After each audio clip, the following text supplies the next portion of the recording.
व्यंकटरमण गोविंदा. मित्रांनो, निघलो आपल्या शॉपकडे निघले असताना आपल्याला प्रेमानंद महाराज दिसले. प्रेमानंद महाराजाचं घर वाक्य आहे की घराच्या बाहेर निघत असताना ओम कृष्णाय वासुदेवाय हरे परमात्मने प्रणतः क्लेशनाशाय गोविंदाय नमो नमः हे वाक्य जर आपण घराच्या बाहेर निघताना म्हटलं तर आपल्यावर येणारे संकट येते.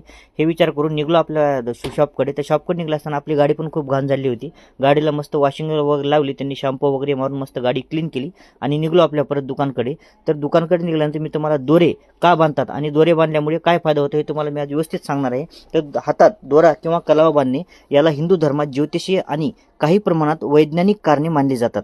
यालाच रक्षासूत्र असे म्हणतात. म्हणजेच आपले रक्षा करण्याचे काम सुद्धा करते. नकारात्मक ऊर्जा दूर करणे, आर्थिक अडचणी कमी करणे व धागा बांधल्यामुळे मानसिक शांतता आणि शारीरिक आरोग्यासाठी मदत करतात. म्हणून हिंदू धर्मात दोरा बांधण्याला खूप शुभ मानले जाते. ज्यांना हातामध्ये दोरे किंवा वेगवेगळे धागे बांधायचे असतील त्यांनी श्री बालाजी पूजा भांडारला एकदा भेट द्यावी आणि हातामध्ये